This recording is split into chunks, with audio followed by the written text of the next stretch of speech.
मैं आपकी एजुकेटर आकृति सेठ एक बार फिर आई हूं आपके साथ लॉ फाउंडेशन बैच को पढ़ाने। और आज जो हम लोग टॉपिक डील करने वाले हैं वो है इंडियन कॉन्ट्रैक्ट एक्ट। जी हाँ, जब हम इंडियन कॉन्ट्रैक्ट एक्ट की बात करते हैं, हम इस टॉपिक की सब्जेक्ट की बात करते हैं, तो क्या समझने की बात है कि ये जो टॉपिक है ये बहुत रेलिवेंट है। क्यों? क्योंकि एक ये आपके सिलेबस के अंदर है, B it judiciary, B it CLAT, B it LLB, B it LLM, B it anything, ये आपके सिलेबस के अंदर है, सारे सिलेबस के अंदर है ये। और दूसरी बात, जब आप डे टू डे लाइफ की बात करते हैं, अपने रोज के दिनचर्या की बात करते हैं, तो कॉन्ट्रैक्ट्स बहुत ही इंपॉर्टेंट और रेलिवेंट होते हैं। क्योंकि हम हर रोज जब हम किसी के साथ भी ट्रांजैक्शन करते हैं, हम हर रोज जब किसी के साथ भी कोई बातचीत करते हैं, कोई काम करवाते हैं या फिर कोई काम करते हैं, तो हम क्या कर रहे हैं, हम उनके साथ कॉन्ट्रैक्ट में एंटर कर रहे हैं, चाहे वो ओरल हो या फिर रिटन में हो। तो जब आप अपनी लाइफ को ऑब्जर्व करेंगे, सुबह जब से आप उठते हैं, आप दूध वाले से दूध लेते हैं, ठीक है, आपका उससे एक हिसाब बंधा हुआ है कि वो रोज आपके घर आके 1 किलो दूध देके जाएगा और आप उसको महीने के आखिर में उस दूध के पैसे दोगे। तो this is what, this is also one form of contract. Then उसके बाद आपकी मेड आती है जो आपके घर में आके काम करती है, और उसके बाद क्या होता है, आप उसको वो पूरे 30 दिन काम करती है, और जब वो 30 दिन कंप्लीट हो जाते हैं, 31 दिन कंप्लीट हो जाते हैं, महीना कंप्लीट हो जाता है, तो आप उसको उसकी पगार देते हैं, आप उसको पेमेंट देते हैं, क्योंकि उसने आपको सर्विसेज रेंडर करी है। उसके बाद आप सब्जी वाले से सब्जी लेते हैं। सब्जी जब आप उससे सब्जी ले रहे हो, आप उससे पूछते हो कि ये आलू कितने रुपए के हैं, और वो बोलता है ये आलू 10 रुपए के हैं। उसके बाद आप तोल मोल करते हो, भाव तोल करते हो, वो अपने आप में एक ऑफर हो रहा है और एक्सेप्टेंस हो रहा है, जो हम आने वाले लेक्चर में पढ़ेंगे। उसके बाद आप अपने घर में कोई भी काम करते हो, आप अर्बन क्लैप वाले को बुलाते हो या किसी और बंदे को बुलाते हो जो आपकी एसी की सर्विस करता है, आप उससे एसी की सर्विस कराते हो और आप उसको जो भी उसने पैसे बोले हैं वो पैसे उसको देते हो। This is also one form of contract. या फिर आप बात करो कि आप किसी के साथ बिजनेस में एंटर करते हो और आप उसके साथ बिजनेस में एंटर करके डिस्कस करते हो कि हम ये काम करेंगे, ये बिजनेस करेंगे, इतने रुपए का तुम्हारा शेयर होगा, इतने रुपए का मेरा परसेंटेज का शेयर होगा, अगर लॉस होगा तो ये तुम्हारी लायबिलिटी होगी, ये मेरी लायबिलिटी होगी। आप टर्म्स एंड कंडीशंस को डिस्कस करते हो। तो ये सब क्या हो रहा है, ये सब बेसिकली आप कॉन्ट्रैक्ट में एंटर कर रहे हो। तो जब आप सुबह उठते हो से लेके आप जब सोते हो, आप दिन में कितने सारे लोगों के साथ कॉन्ट्रैक्ट करते हो। कुछ कॉन्ट्रैक्ट्स आप ओरल फॉर्म में करते हो, बातचीत करके करते हो, और कुछ कॉन्ट्रैक्ट्स आप लिखत में करते हो, रिटन फॉर्म में करते हो। कुछ कॉन्ट्रैक्ट्स एक्सप्रेस होते हैं, जहां पे हमने अपने दूध वाले से डिस्कस किया कि हर रोज तू 1 लीटर दूध देके जाएगा और उसके एंड में मैं फॉर एग्जांपल 3000 रुपीज तुम्हें दूंगी। तो ये हो गया एक्सप्रेस कॉन्ट्रैक्ट। कहीं पे हम इम्प्लाइड कॉन्ट्रैक्ट करते हैं, जहां पे हम वर्ड से एक्सप्रेस तो नहीं कर रहे हैं, बट अपने हम कंडक्ट से, अपनी बॉडी लैंग्वेज से, अपने तौर तरीके से हम उस चीज को एक्सेप्ट कर लेते हैं, तो हम इम्प्लाइड कॉन्ट्रैक्ट कर रहे हैं। तो इसी तरीके से हम देखेंगे कि हम अपने दिनचर्या में, हम अपनी डे टू डे एक्टिविटीज में बहुत सारे टाइप के कॉन्ट्रैक्ट करते हैं। एक्सप्रेस हो, इम्प्लाइड हो, रिटन हो, ओरल हो, और बहुत सारे टाइप्स ऑफ कॉन्ट्रैक्ट जो हम पढ़ने वाले हैं। ठीक है, तो कॉन्ट्रैक्ट एक्ट बहुत इंपॉर्टेंट है आप सबके लिए। क्यों? क्योंकि 1 ये आपके सिलेबस में है, और 2 ये आपके दिनचर्या, जो आपकी डे टू डे एक्टिविटीज हैं, उनको भी गवर्न करता है। तो बहुत जरूरी है कि आप इंडियन कॉन्ट्रैक्ट एक्ट को समझो। एक fair understanding Indian contract act की होना हर एक लॉ स्टूडेंट को बहुत जरूरी है। चाहे आप कोई एग्जाम देने वाले हो या फिर नहीं देने वाले हो, कोई फर्क नहीं पड़ता, बट अगर आप एक लॉ स्टूडेंट हो, अगर आप एक नॉर्मल लेमैन भी हो, तब भी कॉन्ट्रैक्ट के कुछ इसेंशियल इंग्रेडिएंट्स होते हैं, कुछ इसेंशियल्स होते हैं। कौन सा कॉन्ट्रैक्ट वैलिड माना जाता है, कौन सा वॉइड माना जाता है, वॉइड का मतलब क्या होता है, वॉइडेबल का मतलब क्या होता है, ये सब कुछ को समझना हमारे लिए बहुत ज्यादा जरूरी है। तो जब हम बात करते हैं ये bare act, Indian contract act की जो आपकी बेयर एक्ट है, ये पतली सी बेयर एक्ट तो जरूर है, बट ये आपको इतना कुछ समझा के जाती है, इतने सारे पॉइंट्स आपको समझा के जाती है कि आप लोगों को एक्चुअली में जो अपनी डे टू डे एक्टिविटीज हैं, आपका बिजनेस है, आपका प्रोफेशन है, उनको डील करने की आपको अक्ल, उनको डील करने को आपको तरीका सलीका सिखा के जाता है। तो इंडियन कॉन्ट्रैक्ट एक्ट बहुत जरूरी है हम सबके लिए पढ़ना। सिर्फ इसीलिए नहीं कि हमें अपना पेपर पास करना है, बट इसलिए भी क्योंकि हमें अपनी डे टू डे एक्टिविटीज को स्मूथ तरीके से चलाना है। हम अपनी फंक्शनिंग को, जो हमारी लाइफ की फंक्शनिंग है, हम उसको स्मूथ तरीके से करना चाहते हैं। इसीलिए हमें कॉन्ट्रैक्ट एक्ट पढ़ना, इसकी एक समझ होना बहुत जरूरी है। इसीलिए कई बार इंडियन कॉन्ट्रैक्ट के कुछ कुछ पोर्शंस सीए के एग्जाम में भी पूछे जाते हैं, कंपनी सेक्रेटरी के एग्जाम में भी पूछे जाते हैं, लॉ में तो पूछे जाते ही हैं। इवन आपके बीकॉम ऑनर्स या बीकॉम के जो सब्जेक्ट्स है उसमें भी आप कॉन्ट्रैक्ट एक्ट पढ़ते हो, क्योंकि कॉन्ट्रैक्ट सिर्फ लॉ से रिलेटेड नहीं है, कॉन्ट्रैक्ट हमारे डे टू डे एक्टिविटी से भी रिलेटेड है। तो बहुत जरूरी है कि हमें इसकी एक फेयर अंडरस्टैंडिंग हो।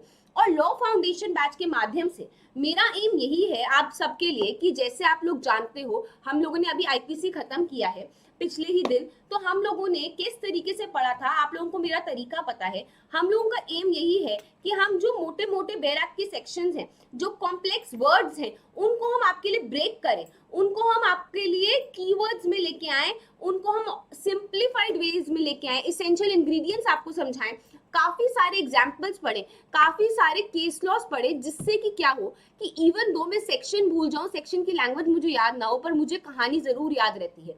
मुझे ये कहानी कभी नहीं भूलेगी कि दूध वाले से मैंने एक कॉन्ट्रैक्ट किया हुआ है और अपनी मेड से भी मैंने एक कॉन्ट्रैक्ट किया हुआ है, सब्जी वाले से भी मैं कॉन्ट्रैक्ट करती हूँ, अर्बन क्लैप वाला जो बंदा मेरे घर में आके एसी साफ करता है उससे भी मैं कॉन्ट्रैक्ट करती हूँ। तो ये जो सारे आपके एग्जाम्पल्स हैं, जब आप इस लेक्चर को अपनी डे टू डे जिंदगी में, अपनी डे टू डे लाइफ में अप्लाई करोगे तो आपको समझ आएगा कि आप कितने लोगों के साथ कॉन्ट्रैक्ट करते हो। जब आप Amazon से कुछ ऑर्डर करते हो या फिर जोमेटो से कोई खाना मंगाते हो, वो भी अपने आप में एक कॉन्ट्रैक्ट है। तो बहुत जरूरी है इसकी एक फेयर अंडरस्टैंडिंग होना। और लॉ फाउंडेशन बैच के माध्यम से मेरा एम यही है कि मैं आपके जो नींव है, जो आपका फाउंडेशन है, उसको मजबूत करूं, जिससे कि आप लोगों को बहुत आसानी हो, आप लोग बिल्कुल भी बोर ना हो। इसीलिए हम लोग क्या करेंगे, हम लोग पढ़ेंगे इसको बहुत ही अच्छे एग्जाम्पल ओरिएंटेड वे में। ठीक है, तो हम लोगों के लिए ये जो जुडिशरी एस्पिरेंट हैं, आपको पता है कि आपके पेपर में जब हम बात करते हैं, आपके प्रीलिम्स में या फिर आपके मेंस में या फिर आपके सेमेस्टर एग्जाम में, ये इंपॉर्टेंट है और रेलेवेंट है। अगर हम क्लैट एस्पिरेंट की बात करते हैं, जिसमें आपका लीगल एप्टीट्यूड चेक होता है, जिसमें आपका करंट लीगल नॉलेज को चेक किया जाता है, वहां पे ये आपके लिए इंपॉर्टेंट है कि आपको बेसिक टर्म्स समझ आनी चाहिए। वॉइड का क्या मतलब होता है, वॉइड अब इनिशियो का क्या मतलब होता है, वॉइडेबल का क्या मतलब होता है, क्वासी कॉन्ट्रैक्ट का क्या मतलब होता है, ये सारी टर्म्स अगर आप लोगों को आती होंगी, एक फेयर अंडरस्टैंडिंग होगी, तो होगा ये कि आप लोग बिल्कुल भी परेशान नहीं होगे। जब वो बड़े बड़े पैसेजेस से आपको क्वेश्चन सॉल्व करने होंगे ना, तो आपको तकलीफ कम होगी और आप लोग क्या कर पाओगे, आप लोग इसको बहुत ही आसान तरीके से सॉल्व कर पाओगे। अगर आप एक LLB स्टूडेंट हो और आपका सेमेस्टर एग्जाम आने वाला है, तो आपको पता है कि कॉन्ट्रैक्ट एक्ट आपके लिए बहुत इंपॉर्टेंट है। कॉन्ट्रैक्ट इवन LLM के सब्जेक्ट्स में भी होता है, तो ये आप सबके लिए बहुत इंपॉर्टेंट है। अगर आप एक प्रैक्टिसिंग एडवोकेट हो, जो कि अपने लिटिगेशन के करियर को बना रहे हैं या फिर आप अपनी प्रैक्टिस जमा रहे हो, तो भी कॉन्ट्रैक्ट एक्ट बहुत जरूरी है, क्योंकि कई बार हमारे पास बहुत सारे ऐसे केसेस आते हैं जो कि कॉन्ट्रैक्ट से रिलेटेड होते हैं। तो अगर हमारा फाउंडेशन स्ट्रांग है, अगर हमारा नींव मजबूत है, तो हम लोगों को सॉल्व करने में बिल्कुल तकलीफ नहीं होगी। तो आज जब मैं इंडियन कॉन्ट्रैक्ट एक्ट को सॉल्व कर रही हूँ, इंडियन कॉन्ट्रैक्ट एक्ट 1872 को मैं स्टार्ट करने लगी हूँ, तो आज का ये लेक्चर में हम इंट्रोडक्शन की बात करेंगे। हम समझेंगे कि कॉन्ट्रैक्ट की क्या जरूरत है, बेसिक टर्मिनोलॉजीज, जो सेक्शन नंबर 2 होता है, जो कि बताता है कि डेफिनेशंस क्या है, हम उन सबको आज के इस सेशन में समझेंगे और देखेंगे कि एक फेयर अंडरस्टैंडिंग है क्या हमारे कॉन्ट्रैक्ट एक्ट। तो हम लोग कौन से टॉपिक्स आज पढ़ने वाले हैं, सबसे पहले उनकी बात करते हैं। हम इंट्रोडक्शन पढ़ेंगे और समझेंगे कि एक कॉन्ट्रैक्ट होता क्या है, क्या टाइप्स ऑफ कॉन्ट्रैक्ट होते हैं, वो भी आज बात करेंगे। इंपॉर्टेंट डेफिनेशंस इस एक्ट के अंदर, उसके बारे में भी बात करेंगे। अब आपने सुना होगा अग्रीमेंट और कॉन्ट्रैक्ट। अब एक्चुअली में अग्रीमेंट और कॉन्ट्रैक्ट के बीच में क्या डिफरेंस होता है, वो समझना भी बहुत जरूरी है, तो हम आज वो भी करेंगे। एक अग्रीमेंट सेक्शन 2E में डिफाइंड है, वो पढ़ेंगे। कॉन्ट्रैक्ट सेक्शन 2H में डिफाइंड है, वो पढ़ेंगे। अग्रीमेंट और कॉन्ट्रैक्ट पे पहुंचने से पहले क्या होता है कि कोई बंदा एक ऑफर करता है और दूसरा बंदा उस ऑफर को एक्सेप्ट करता है, तो offeror, offeree, offer and acceptance, इनके कॉन्सेप्ट को भी आज हम पढ़ेंगे। हम लोग पढ़ेंगे कि एक वैलिड ऑफर होने के लिए क्या क्या फीचर्स होने चाहिए, क्या क्या एसेंशियल एलिमेंट्स होने चाहिए। उसके बाद क्लासिफिकेशन ऑफ ऑफर हम समझेंगे, is every agreement a contract हम ये समझेंगे, और क्या हर एक अग्रीमेंट अपने आप में हर बारी कॉन्ट्रैक्ट होता है या फिर हर बारी कॉन्ट्रैक्ट नहीं होता है, इसको भी हम पढ़ेंगे। तो जब हम इंट्रोडक्शन की बात करते हैं तो हमें सबसे पहले क्या समझना है, जो इंडियन कॉन्ट्रैक्ट एक्ट 1872 है, ये एक कॉम्प्रिहेंसिव गाइड है जो कि गवर्न करता है हमारे कॉन्ट्रैक्ट्स को, हमारे अग्रीमेंट्स को, जो कि हम कहाँ करते हैं, हम इंडिया के अंदर करते हैं। तो समझने की बात क्या है कि कोई भी कॉन्ट्रैक्ट हो, कोई भी अग्रीमेंट हो, उसको गवर्निंग लॉ कौन सा है, उसको गवर्निंग लॉ है इंडियन कॉन्ट्रैक्ट एक्ट 1872।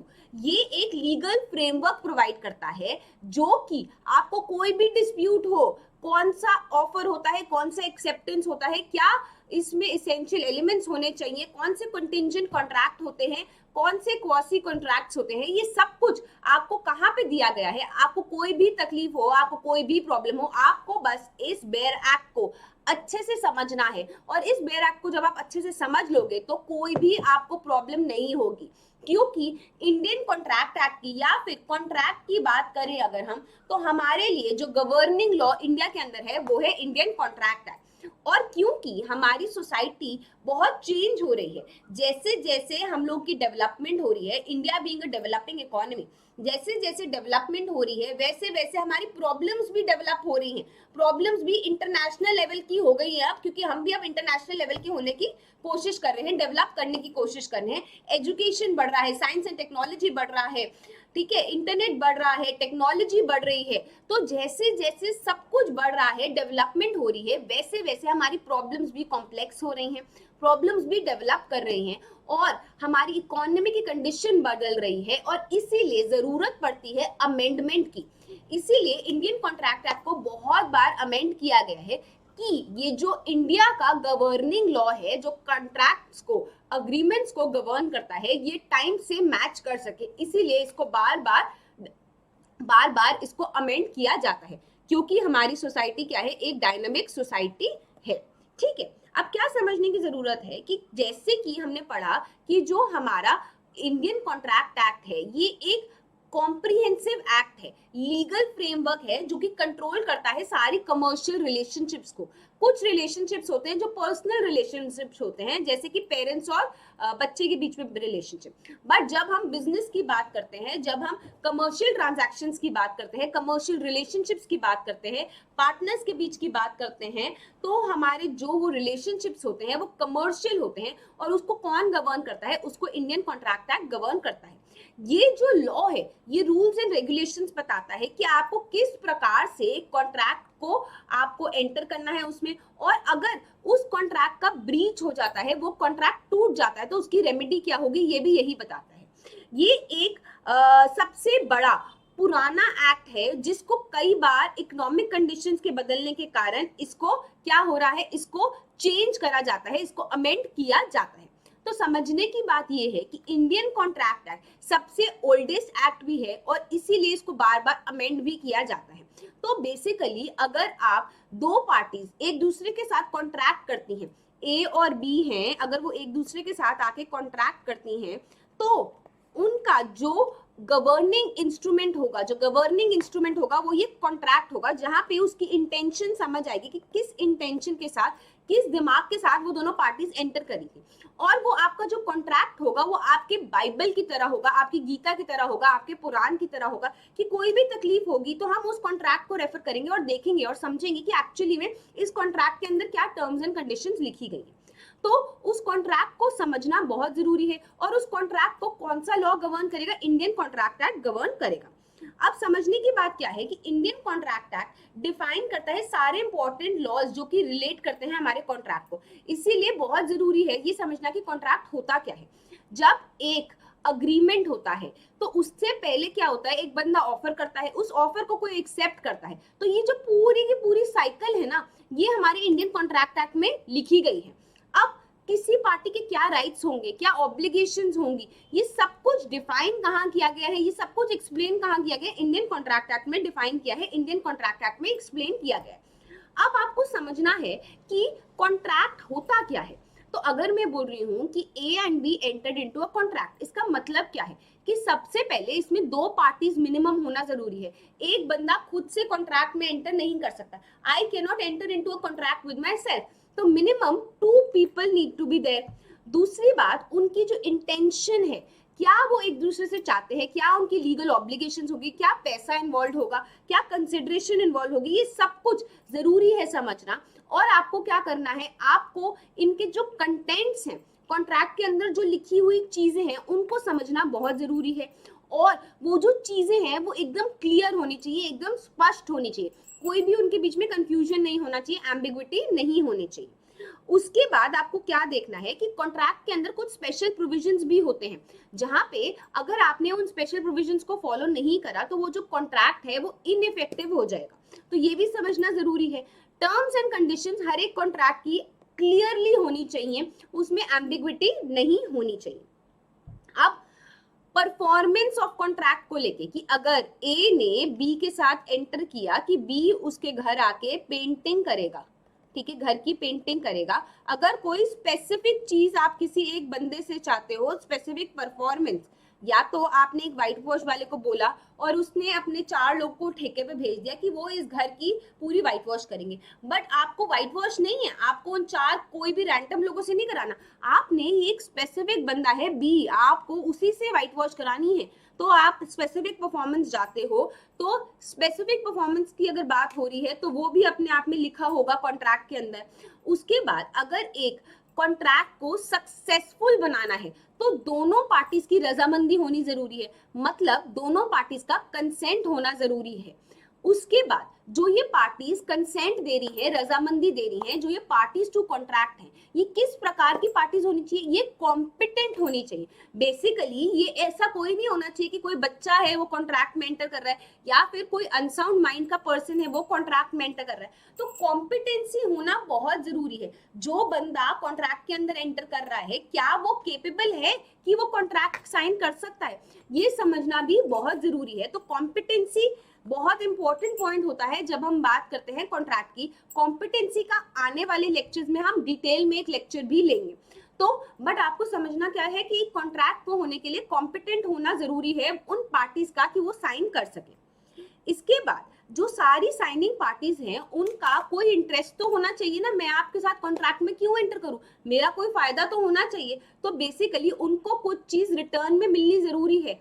आपको ये भी समझना जरूरी है कि आप एक कॉन्ट्रैक्ट किसी इलीगल या फिर किसी अनलॉफुल चीज के लिए नहीं कर सकते। मतलब जैसे कि आपने हिंदी मूवीज में देखा होगा, सुपारी देता है, तो अब जो हमारा विलन है वो सुपारी देता है मिस्टर XYZ को कि वो इस हीरो की डेथ करे, हीरो को किल करे। तो क्या ये सुपारी देना अपने आप में is a legal thing? No, it is not a legal thing, it is an illegal thing. तो इस चीज का कॉन्ट्रैक्ट नहीं हो सकता। तो किसी भी चीज जो कि अनलॉफुल है, जो कि इलीगल है, उसका आप कॉन्ट्रैक्ट नहीं कर सकते। और अगर आप कॉन्ट्रैक्ट करते भी हो तो वो इलीगल कॉन्ट्रैक्ट माना जाएगा, वॉइड कॉन्ट्रैक्ट माना जाएगा, मतलब उसकी कोई भी लीगल सैंडिटी नहीं होगी। ये भी आपको समझना जरूरी है। अब आपको क्या देखना है कि किन प्रकार के कॉन्ट्रैक्ट्स होते हैं, what are the different types of contract. तो सबसे पहले ये समझना जरूरी है कि based on validity, based on formation, based on performance, हमारे डिफरेंट टाइप्स ऑफ कॉन्ट्रैक्ट हैं जो हम इंडियन कॉन्ट्रैक्ट एक्ट जैसे जैसे पढ़ेंगे हम इन कॉन्ट्रैक्ट्स को डिटेल में समझेंगे। तो समझना क्या जरूरी है कि जब हम बात करते हैं कि कोई कॉन्ट्रैक्ट वैलिड है या नहीं है, तो बेस्ड ऑन वैलिडिटी किस टाइप के कॉन्ट्रैक्ट होते हैं, वैलिड कॉन्ट्रैक्ट्स होते हैं, वॉइड कॉन्ट्रैक्ट्स होते हैं, वॉइडेबल कॉन्ट्रैक्ट्स होते हैं और इनफोर्सिएबल कॉन्ट्रैक्ट्स भी होते हैं। इनको हम डिटेल में आने वाले लेक्चर्स में पढ़ेंगे। बेस्ड ऑन फॉर्मेशन, किस प्रकार से उनको फॉर्म किया गया है। आपके जो कॉन्ट्रैक्ट्स होते हैं वो एक्सप्रेस कॉन्ट्रैक्ट्स होते हैं जो आप एक्सप्रेसली बनाते हो, क्वासी कॉन्ट्रैक्ट्स होते हैं, इम्प्लाइड कॉन्ट्रैक्ट्स होते हैं और ई कॉन्ट्रैक्ट्स भी होते हैं जो इलेक्ट्रॉनिक माध्यम से बनाए जाते हैं। परफॉर्मेंस के बेसिस पे कॉन्ट्रैक्ट्स किस टाइप के होते हैं, एग्जीक्यूटेड कॉन्ट्रैक्ट्स होते हैं, यूनिलैटरल कॉन्ट्रैक्ट्स होते हैं, एग्जीक्यूटरी कॉन्ट्रैक्ट्स होते हैं और बायलैटरल कॉन्ट्रैक्ट्स भी होते हैं। तो जब हम टाइप्स ऑफ कॉन्ट्रैक्ट्स की बात करते हैं तो ये एक ब्रॉड फॉर्मेशन है कि इन टाइप्स के कॉन्ट्रैक्ट्स आपको पढ़ने को मिलेंगे, बट आपको क्या देखना है कि इन कॉन्ट्रैक्ट्स को और ये क्या होते हैं और इनकी क्या लीगल ऑब्लिगेशंस होती हैं, क्या राइट्स होते हैं, क्या ड्यूटीज होती हैं, ये सब कुछ हम लोग डिटेल में पढ़ेंगे हमारे आने वाले लेक्चर्स में। अब क्या समझना है कि कुछ की प्रोविजंस इंडियन कॉन्ट्रैक्ट एक्ट के वो क्या हैं। तो सबसे पहला की प्रोविजन जो आपको समझना है वो है ऑफर एंड एक्सेप्टेंस का रूल। तो ऑफर एंड एक्सेप्टेंस का रूल क्या होता है कि जब आप किसी शॉप पे जाके उन भैया को बोलते हो कि मैं ये टी शर्ट खरीदना चाहता हूँ, तो आप क्या करते हो, आप ऑफर करते हो, और जब वो भैया, जब वो शॉपकीपर बोलता है हाँ जी इतने रुपए की और आप अग्री कर जाते हो, तो ये एक्सेप्टेंस होता है। तो बेसिकली जब आपको एक कॉन्ट्रैक्ट करना है तो कोई एक पार्टी होगी जो ऑफर करेगी, जो बोलेगी हाँ ये मैं काम करना चाहता हूँ या मैं चाहता हूँ आप ये काम करो, या और दूसरी पार्टी जो होगी वो इस चीज को एक्सेप्ट करेगी। तो जब हम इंडियन कॉन्ट्रैक्ट एक्ट की बात करते हैं तो सबसे पहला इंपॉर्टेंट प्रोविजन क्या है कि यहाँ पे एक ऑफर एक्सेप्टेंस रूल होता है कि वो ये कहता है कि अग्रीमेंट तभी बन सकता है जब कोई बंदा ऑफर करेगा और उसको एक्सेप्ट किया जाएगा। तो जब तक ऑफर होगा और उस ऑफर को सामने वाला बंदा एक्सेप्ट करेगा, उसी के बाद बनेगा आपका कॉन्ट्रैक्ट। दूसरा रूल क्या है, तो बेसिकली आप दूसरे रूल से पहले एक मिनट समझो। यहाँ पे ये बंदा ऑफर कर रहा है, इस बंदे ने एक्सेप्टेंस करा, और जब इन दोनों ने हाथ शेक करा, जब इन दोनों ने हाथ शेक करके अग्री कर दिया, तो यहाँ पे इनका कॉन्ट्रैक्ट बन गया। अब समझने की क्या बात है, दूसरा आपको इंटेंशन समझना बहुत जरूरी है। तो जो दो लोग हैं जो कि एक कॉन्ट्रैक्ट के अंदर एंटर कर रहे हैं, उनकी इंटेंशन क्या है इस लीगल कनेक्शन को लेके, तो क्या समझना जरूरी है, इंटेंशन क्या थी उनकी इस कॉन्ट्रैक्ट को लेके, वो समझना बहुत इंपॉर्टेंट है जब हम बात कर रहे हैं कॉन्ट्रैक्ट एक्ट की। तो जिस इंटेंशन से आपने कॉन्ट्रैक्ट में एंटर किया है वही हमारा इंपॉर्टेंट बन जाता है। जब ये कॉन्ट्रैक्ट में कुछ भी ब्रीच होता है ना, तो हम रेफर बैक करते हैं कॉन्ट्रैक्ट को और हम पढ़ते हैं कि जब इन दो लोगों ने इस कॉन्ट्रैक्ट को साइन किया था तो इनकी क्या इंटेंशन थी। इसके बाद तीसरा इंपॉर्टेंट पॉइंट है कि आपका जो कंसेंट होना चाहिए, आपकी जो रजामंदी होनी चाहिए, वो फ्री कंसेंट होना चाहिए। अब आपको क्या देखना है, आपको कुछ रूल्स लेट डाउन है यहाँ पे, जहां से हम ये देखेंगे कि क्या वो फ्री कंसेंट था या फिर वो कंसेंट, वो रजामंदी किसी दबाव के कारण है, किसी मिसरिप्रेजेंटेशन के कारण है, किसी मिस्टेक ऑफ फैक्ट के कारण है, किसी फोर्स के कारण है, या फिर वो अपनी फ्री विल के कारण है। तो जब आप कॉन्ट्रैक्ट के अंदर एंटर कर रहे हो तो आपका जो कंसेंट होता है वो फ्री कंसेंट होना चाहिए। बेसिकली आपने अपने दिमाग से, होशो हवास में, अपने फ्री मन से आपने उस चीज को अग्री किया है, ना कि किसी के दबाव से किया है। उसके बाद क्या वो पार्टी कैपेसिटी थी, क्या वो कॉम्पिटेंट थे कि वो समझ पाते, क्या उनकी वो एलिजिबिलिटी थी कि वो समझ पाते कि इस कॉन्ट्रैक्ट के क्या रेपरकशंस होंगे, क्या कॉन्सिक्वेंसेस होंगे, और क्या उनमें इतनी कैपेबिलिटी है कि वो इन कॉन्ट्रैक्ट की टर्म्स को अबाइड कर पाएंगे, फॉलो कर पाएंगे। तो क्या देखना जरूरी है कि हर एक पार्टी जो कि कॉन्ट्रैक्ट के अंदर एंटर कर रही है उसकी कॉम्पिटेंसी होना जरूरी है, उसकी कैपेसिटी होना जरूरी है, वो इनकॉम्पिटेंट नहीं होना चाहिए। अगर कोई भी बंदा इनकॉम्पिटेंट है to enter into a contract, उसके साथ एक वैलिड कॉन्ट्रैक्ट फॉर्म नहीं हो सकता। तो जब हम की प्रोविजंस की बात कर रहे हैं तो कैपेसिटी ऑफ अ पार्टी या फिर कॉम्पिटेंसी ऑफ अ पार्टी अपने आप में बहुत ज्यादा इंपॉर्टेंट है। अब क्या समझना है, जब हम इस बैरक की बात करते हैं तो जब आप इस बैरक को खोलते हो तो सबसे पहला सेक्शन 1 क्या कहता है, सेक्शन 1 ये कहता है कि इस जो एक्ट का नाम है वो क्या है, इंडियन कॉन्ट्रैक्ट एक्ट। और ये एक्ट कहाँ पे एप्लीकेबल है, ये एक्ट हर एक जगह पे पूरी इंडिया की टेरिटरी पे एप्लीकेबल है, और ये एक्ट जम्मू एंड कश्मीर पे भी एप्लीकेबल है। तो this act is applicable through out India. दूसरी बात क्या समझना है, ये एक्ट कब इन्फोर्स हुआ, कब केम इनटू इफेक्ट, तो 1 सितंबर 1872 को ये एक्ट अप्लाई किया गया, इफेक्ट में आया। ठीक है, तो ये डेट अपने आप में बहुत इंपॉर्टेंट बन जाती है जब हम बात करते हैं इंडियन कॉन्ट्रैक्ट एक्ट की। बहुत बार पीटी में ये क्वेश्चन आया हुआ है। अब ये जो कॉन्ट्रैक्ट एक्ट है ये किसके ऊपर अप्लाई करता है, ये पूरे इंडिया के ऊपर अप्लाई करता है, और इंडिया के अंदर जो भी कॉन्ट्रैक्ट्स हो रहे हैं उसका जो लॉ है वो कौन सा लॉ है, इंडियन कॉन्ट्रैक्ट एक्ट है। तो सेक्शन 1 आपको समझना जरूरी है। अब जब आप इस बैरक को खोलोगे और देखोगे तो आप समझोगे कि सेक्शन 2 के अंदर कुछ इंपॉर्टेंट डेफिनेशंस लिखी गई हैं। जब हम उन इंपॉर्टेंट डेफिनेशंस को पढ़ते हैं तो उनकी जो लैंग्वेज है ना वो बड़ी कॉम्प्लेक्स है, तो हम लोग उन डेफिनेशंस को पढ़ेंगे और उनको ब्रेक करते चलेंगे। तो क्या समझने की बात है कि जब एक बंदा अपना विलिंगनेस दिखाता है दूसरे बंदे को कि वो कोई काम करे या फिर वो कोई काम ना करे और वो उसका असेंट लेता है, तो वो क्या करता है, ऑफर करता है, प्रपोजल बनाता है। तो one person signifies to another क्या, हिज विलिंगनेस टू डू या फिर और एब्सटेन फ्रॉम डूइंग। एब्सटेन का मतलब है ना करना, एब्सटेन फ्रॉम डूइंग एनीथिंग। और यहां पे उसका क्या है, यहां पे टू ऑब्टेन असेंट, उसकी रजामंदी लेना। तो बेसिकली जब एक बंदा दूसरे बंदे को सिग्निफाई करता है, बताता है कि भाई मैं ये काम करना चाहता हूं या फिर मैं ये काम नहीं करना चाहता, जिससे कि सामने वाला उसको उसकी एक्सेप्टेंस दे दे, तो वो क्या कर रहा है, वो ऑफर कर रहा है। ऑफर करना सबसे पहला स्टेप है जब हम एक कॉन्ट्रैक्ट की बात करते हैं, ठीक है। अब मैं अगर मिस्टर एक्स की कार खरीदना चाहती हूं तो मैं Akriti makes an offer to mister X, I want to buy your car for rupees 4 lakhs।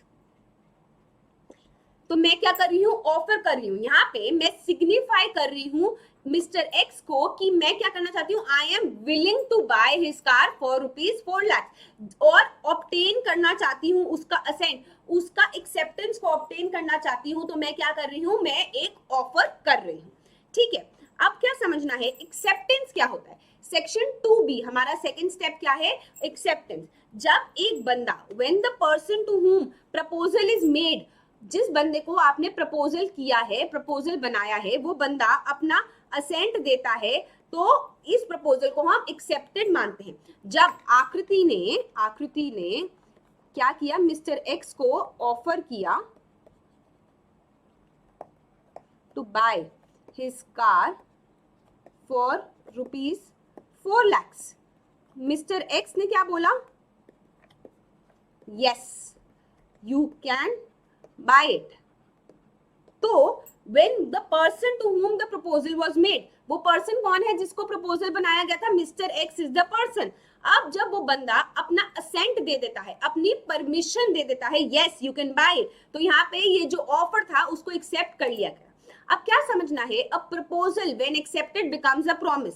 अब जब मैंने मिस्टर एक्स को बोला मैं आपकी गाड़ी खरीदना चाहती हूँ, मिस्टर एक्स ने बोला ओके, तो ये क्या बन गया, offer plus acceptance is equal to promise. जब ये बंदे ने, मिस्टर एक्स ने इसको अग्री कर लिया तो ये बन गया एक प्रॉमिस। अब मेरे और मिस्टर एक्स के बीच में हो गया है प्रॉमिस कि मैं 4 लाख रुपए में खरीदूंगी उनकी गाड़ी।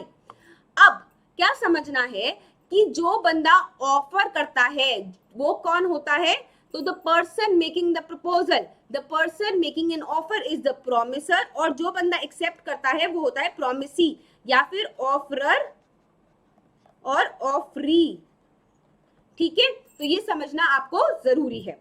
अब क्या समझना है कि सेक्शन 2E क्या कहता है। 2E कहता है जब कोई प्रॉमिस के साथ आप कंसिडरेशन अटैच कर देते हो, क्या बन जाता है, अग्रीमेंट। तो बेसिकली ऑफर हुआ, ऑफर प्लस एक्सेप्टेंस क्या बना था मेरा प्रॉमिस। अब प्रॉमिस के साथ मैंने क्या करा, कंसिडरेशन क्या होता है वो भी हम अभी पढ़ते हैं। कंसिडरेशन हम अटैच कर देते हैं तो ये क्या बन जाता है, अग्रीमेंट। अग्रीमेंट कहाँ डिफाइंड है, सेक्शन 2E के अंदर अग्रीमेंट डिफाइंड है। कंसिडरेशन क्या होता है ये समझना भी आपके लिए बहुत जरूरी है। बेसिकली कोई भी चीज यहाँ पे फ्री में नहीं मिल रही, ठीक है। तो जब मैंने मिस्टर एक्स को बोला कि मैं आपकी गाड़ी खरीदना चाहती हूँ फॉर 4 लाख रुपीज, तो 4 लाख रुपीज क्या हुआ, 4 लाख रुपीज हुआ आपका कंसिडरेशन। तो सेक्शन 2D क्या बताता है, सेक्शन 2D बताता है कंसिडरेशन क्या होता है। जब प्रॉमिसर के डिजायर पे प्रॉमिसी या फिर कोई और बंदा कोई काम करता है या एब्सटेन करता है उसको करने के लिए, या फिर वो कर चुका है, पास्ट का है, पास्ट कंसिडरेशन भी हो सकती है या फ्यूचर कंसिडरेशन भी हो सकती है, तो उसको क्या कहते हैं, कंसिडरेशन। तो बेसिकली अगर आप लेमैन लैंग्वेज में समझो तो price of anything, price of anything क्या होता है, कंसिडरेशन। जैसे मैंने बोला गाड़ी खरीदूंगी 4 लाख में, तो 4 लाख क्या हो गया, कंसिडरेशन। तो जब हमने डिसाइड किया कि मैं मिस्टर एक्स की गाड़ी खरीदूंगी, मिस्टर एक्स ने यस बोल दिया, तो ये प्रॉमिस बन गया। इसके साथ जब 4 लाख रुपए बन गए, साथ में कंसिडरेशन आ गया, तो ये क्या बन गया, अग्रीमेंट बन गया, जो कि सेक्शन 2E के अंदर डिफाइंड है। अब क्या समझने की बात है, समझने की बात ये है कि जैसे कि मैंने अपने दूध वाले के साथ कॉन्ट्रैक्ट किया कि भाई तू हर रोज आके सुबह 7 बजे मेरे घर पे 1 लीटर अमूल का दूध देगा, okay. End of the month में मैं तुझे दूंगी 3,000 रुपए। 3,000 रुपए क्या बन गया, प्राइस फॉर द मिल्क।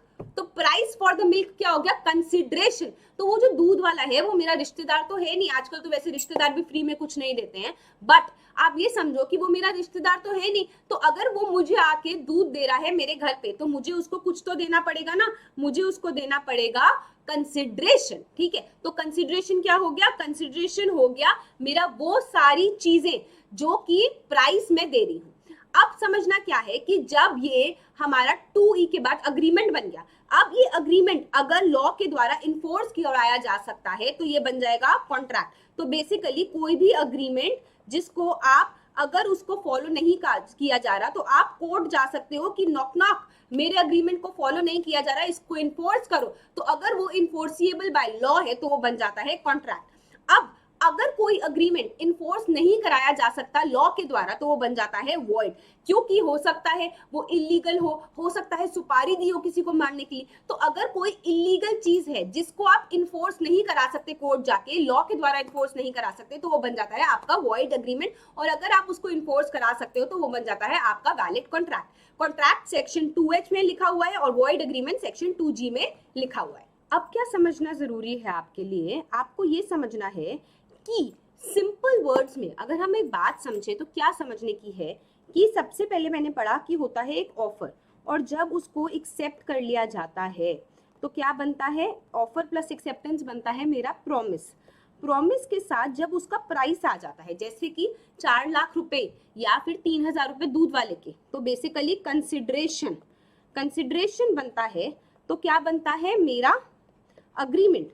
अगर अग्रीमेंट 2 प्रकार के होते हैं, एक जो कि इन्फोर्स करवाए जा सकते हैं, जिनको आप इन्फोर्सिएबल हैं, तो वो क्या बनते हैं आपके कॉन्ट्रैक्ट।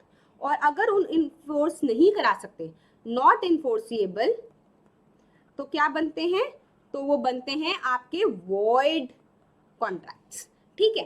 तो मैथमेटिकली अगर हम बात करें 2 + 2 = 4 वाली बात करें, तो क्या समझ आता है कि अगर आप एक कॉन्ट्रैक्ट के अंदर, कॉन्ट्रैक्ट के अंदर क्या होता है एक अग्रीमेंट जिसको आप करवा सकते हो इन्फोर्स लॉ के द्वारा। अब समझने की बात ये है कि वॉइडेबल कॉन्ट्रैक्ट क्या होता है। वॉइडेबल कॉन्ट्रैक्ट कौन सा होता है, वो सेक्शन 2I के अंदर दिया हुआ है आपका। तो वॉइडेबल कॉन्ट्रैक्ट कौन सा होता है, जहां पे एक अग्रीमेंट हो रहा है जिसको आप इन्फोर्स करवा सकते हो by law at the option of one या फिर कोई और party and not at the option of any other. जैसे कि एग्जाम्पल के तरीके से अगर आपका कंसेंट, फॉर एग्जाम्पल यहाँ पे जब आकृति ने मिस्टर एक्स को बोला था that I will by your car for 4 lakh rupees. अब एक्चुअली में उस कार की वैल्यू थी 15 लाख, बट ये जो है ना मिस्टर एक्स, ये मिस्टर एक्स मेरे कोई दूर के रिश्तेदार हैं और ये मेरे दबाव में आ गए, ये मेरे कोर्जन में आ गए, ये मेरे फोर्स में आ गए। और जो इनका कंसेंट था वो फ्री कंसेंट नहीं था, इन्होंने वो रिश्तेदारी के कारण, जैसे होता है ना, हम लोग जानते हैं कि रिश्तेदारी के कारण बंदा दबाव में आके बहुत कुछ कर देता है। 15 लाख की चीज इन्होंने मुझे 4 लाख में देने के लिए मान गए, तो जो इनका कंसेंट था वो फ्री कंसेंट नहीं था। इसीलिए क्या बोला जाएगा कि ये जो कॉन्ट्रैक्ट है ये एक वॉइडेबल कॉन्ट्रैक्ट है, क्योंकि इनका कंसेंट फ्री नहीं था।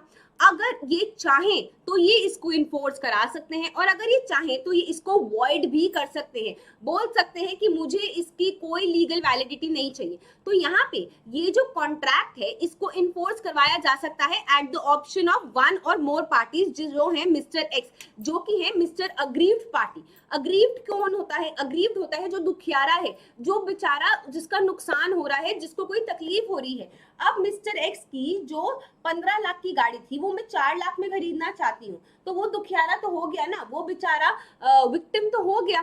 तो ये जो अग्रीव्ड बंदा है, अगर ये चाहे तो ये इसको इन्फोर्स भी करा सकता है, और अगर ये चाहे तो ये इसको अवॉइड भी कर सकता है। तो वॉइडेबल कॉन्ट्रैक्ट कौन सा होता है? जिसको आप अवॉइड भी कर सकते हो, जिसको आप अवॉइड भी कर सकते हो, वो होता है वॉइडेबल कॉन्ट्रैक्ट। ठीक है, अब आपको क्या समझना है, जब हम अग्रीमेंट और कॉन्ट्रैक्ट की बात करते हैं तो हमें समझना ये है कि कॉन्ट्रैक्ट्स जो हैं ये हमारी जिंदगी का, ये हमारे जिंदगी का, हमारी लाइफ का एक इंडिस्पेंसिबल पार्ट है, एक अंदरूनी पार्ट है जिससे हम अलग नहीं हो सकते। नोइंगली या फिर अननोइंगली आप हजारों कॉन्ट्रैक्ट में रोज एंटर करते हो। ठीक है, जब आप एक टॉफी खरीदते हो, या फिर जब आप एक शॉपकीपर के पास जाके दाल खरीदते हो, या फिर जब आप एक कैब बुक करते हो, एक रेस्टोरेंट में जाते हो, तो ये सारे आप कॉन्ट्रैक्ट कर रहे हो। टाइम के साथ साथ आप कॉन्ट्रैक्ट एंटर करते रहते हो। मैं तो ये बोलूंगी एक दिन में भी आप कम से कम 15 से 20 कॉन्ट्रैक्ट करते हो जब आप लोगों के साथ इंटरैक्ट करते हो। तो आपको क्या समझना है कि रोज नई सिचुएशंस आती हैं, रोज हमारी सिचुएशंस बदलती हैं, डायनामिक एनवायरनमेंट है। तो आपको क्या समझना जरूरी है कि क्या ये जो आप कर रहे हो, जो ये आप ट्रांजैक्शन कर रहे हो, कमर्शियल ट्रांजैक्शन जो है, क्या ये अपने आप में एक कॉन्ट्रैक्ट है? क्या ये अपने आप में कॉन्ट्रैक्ट नहीं है? क्या ये वॉइड कॉन्ट्रैक्ट है? क्या ये वैलिड कॉन्ट्रैक्ट है? क्या ये इम्प्लाइड कॉन्ट्रैक्ट है? क्या ये एक्सप्रेस कॉन्ट्रैक्ट है? ये समझना हमें बहुत जरूरी है, इसकी फेयर अंडरस्टैंडिंग होना हमारे लिए बहुत जरूरी है। तो एक कॉन्ट्रैक्ट और अग्रीमेंट, नॉर्मली अगर आप एक लेमैन से बात करो वो कहेगा इन दोनों में फर्क क्या है, बहुत ही इंटरचेंजेबली यूज करे जाते हैं। बट समझना ये है कि एक अग्रीमेंट इनफोर्सिएबल भी हो सकता है, अनइनफोर्सिएबल भी हो सकता है। जैसे कि अगर हम एक बात करते हैं कि जब ओनर ऑफ द हाउस एक रेंट अग्रीमेंट देता है और बोलता है please sign this contract, this creates uncertainty whether the document is an agreement या फिर कॉन्ट्रैक्ट। तो क्या समझना है कि कॉन्ट्रैक्ट कब बनता है? जब उस अग्रीमेंट को आप कोर्ट जाके इन्फोर्स करा सकते हो, लॉ के द्वारा आप इन्फोर्स करा सकते हो, तब वो बनता है कॉन्ट्रैक्ट। तो अब जैसे कि एग्जांपल लेते हो कि हम लोगों ने मूवीज में देखा है, स्पेशली बॉलीवुड मूवीज में तो बहुत होता है सुपारी देना या फिर कॉन्ट्रैक्ट किलर्स, जहां पे आप किसी को पैसे देते हो और बोलते हो मिस्टर XYZ को आप मार दो। तो क्या समझना है कि जब किसी का कॉन्ट्रैक्ट हो रहा है किसी को मारने के लिए, या फिर आप क्या बोल रहे हो कि मिस्टर एक्स को मारना है और इसके लिए आपने सुपारी दी, कॉन्ट्रैक्ट किलिंग करी YZ से, ये जो बंदे हैं, और आपने इनको 10 लाख रुपए दिए। अब इन्होंने आपके 10 लाख रुपए खा लिए और इन्होंने इस बंदे को मारा भी नहीं, इन्होंने कर दिया ब्रीच ऑफ कॉन्ट्रैक्ट, इन्होंने तोड़ दिया हमारे कॉन्ट्रैक्ट को। बट क्या आप इनको कोर्ट लेके जा सकते हो? आप बोल सकते हो कि जी मेरे और YZ के बीच में तो कॉन्ट्रैक्ट हुआ था जहां पे इन्होंने एक्स को मारना था, बट इन्होंने तो एक्स को मारा नहीं, तो अब मेरे 10 लाख रुपए वापस दो। जी नहीं, आप इनको कोर्ट नहीं लेके जा सकते। तो ये जो कॉन्ट्रैक्ट है, क्या ये कॉन्ट्रैक्ट हुआ? ये बन गया एक वॉइड कॉन्ट्रैक्ट, क्योंकि इसको इन्फोर्स नहीं कराया जा सकता, क्योंकि ये जो कॉन्ट्रैक्ट था ये किसी इलीगल चीज के लिए था, किसी अनलॉफुल चीज के लिए था। तो क्या समझना जरूरी है, जब हम एक कॉन्ट्रैक्ट की बात करते हैं तो अगर किसी इलीगल चीज के लिए या फिर किसी अनलॉफुल चीज के लिए आप कॉन्ट्रैक्ट में एंटर करते हो तो वो अपने आप में एक वैलिड कॉन्ट्रैक्ट नहीं माना जाएगा। ठीक है, सिमिलरली जब हम बात करते हैं कि अग्रीमेंट क्या होता है, तो मैंने आपको बोला कि जब हमारा ऑफर हुआ उसके बाद हुआ हमारा एक्सेप्टेंस, उसके बाद बन गया प्रॉमिस, प्रॉमिस के अंदर जब मैंने कंसिडरेशन को मिक्स कर दिया तो बन गया मेरा अग्रीमेंट। तो क्या कहता है कि अग्रीमेंट क्या होता है? सेक्शन 2E बताता है कि इट इज अ प्रॉमिस दो एंटिटीज के बीच में, दो लोगों के बीच में, जहां पे ये डिसाइड करते हैं म्यूचुअल ऑब्लिगेशंस, डिसाइड करते हैं कि तू ये करेगा मेरे लिए, मैं तुम्हारे लिए ये करूंगी। तो basically every promise and every set of promises जहां पे कंसिडरेशन है एक दूसरे के लिए, उसको क्या कहते हैं? उसको हम कहते हैं एक अग्रीमेंट। ठीक है, अब क्या समझना है कि इसेंशियल एलिमेंट्स क्या हैं हमारे अग्रीमेंट के? सबसे पहले पार्टीज, दो या दो से ज्यादा पार्टीज होनी चाहिए। उसके बाद ऑफर होना चाहिए, एक बंदा बताएगा कि मैं ये करना चाहता हूं या फिर मैं ये नहीं करना चाहता, और उसकी इंटेंशन क्या है कि वो सामने वाले का असेंट लेना चाहता है, सामने वाले की एक्सेप्टेंस लेना चाहता है। सेक्शन 2A के अंदर हमने ऑफर पढ़ा। उसके बाद होना चाहिए एक्सेप्टेंस। तो बेसिकली जब एक्सेप्टेंस हो रहा है, जिस सामने वाले का परसेंट लेना चाह रहे थे, जिस सामने वाले की आप परमिशन लेना चाह रहे थे, तो अगर वो बंदा इस प्रपोजल को एक्सेप्ट कर लेता है तो बनता है एक्सेप्टेंस। अब जब इस प्रपोजल को एक्सेप्ट कर लिया गया तो क्या बना, आपका बना प्रॉमिस। और अगर इस प्रॉमिस के साथ प्राइस आ गया, basically price for the promise, जैसे कि 4 लाख रुपए में गाड़ी या फिर 3,000 रुपए दूध वाले को, तो जब प्राइस ऐड हो गया, कंसिडरेशन हो गया, बेसिकली जब आप मेरे लिए कोई काम करोगे तो मुझे उसका पैसा तो देना पड़ेगा ना, आप फ्री में तो मेरे लिए काम करोगे नहीं, ठीक है। तो जब मैं उसका पैसा दे रही हूँ, जब उसमें प्राइस ऐड हो गया तो बन गया कंसिडरेशन, जो कि हो गया सेक्शन 2D।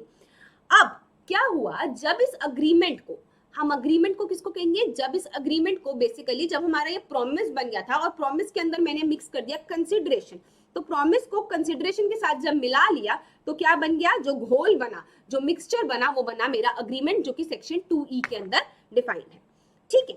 अब एग्जाम्पल लेते हैं, एक 7 साल का बच्चा जब आइसक्रीम लेने जाता है एक आइसक्रीम वेंडर से और उसको 10 रुपए देता है, तो क्या बन गया, ये अग्रीमेंट बन गया, क्योंकि यहाँ पे आइसक्रीम वाले ने क्या दी, आइसक्रीम, और इसने साथ में उसको क्या दिया, ₹10, जो बन गया प्राइस, ठीक है। तो जब उसने बोला भैया आइसक्रीम दे दो, भैया ने आइसक्रीम दे दी और इस बंदे ने उसको 10 रुपए दे दिए, तो यहाँ पे प्रॉमिस के साथ जब कंसिडरेशन मिल गया तो ये बन गया agreement. This is because the boy offers to buy ice cream and the vendor accepts the offer, which makes it the promise. और इन दोनों की कंसिडरेशन क्या थी, कंसिडरेशन थी आइसक्रीम और पैसे रिस्पेक्टिवली उन्होंने एक दूसरे को दिए। तो समझने की बात क्या है, समझने की बात ये है कि जब हम बोलते हैं कॉन्ट्रैक्ट, जो कि सेक्शन 2H के अंदर डिफाइंड है, तो कॉन्ट्रैक्ट क्या हो गया, कॉन्ट्रैक्ट हुआ एक लॉफुल अग्रीमेंट, लीगल अग्रीमेंट, जिसको आप इन्फोर्स करा सकते हो कोर्ट में जाके। तो कॉन्ट्रैक्ट का क्या मतलब हुआ, कॉन्ट्रैक्ट का मतलब हुआ एक अग्रीमेंट जिसको आप लीगली इन्फोर्स करा सकते हो कोर्ट में जाके, या फिर लीगली इन्फोर्सेबल अग्रीमेंट्स को हम कह सकते हैं कॉन्ट्रैक्ट, ठीक है।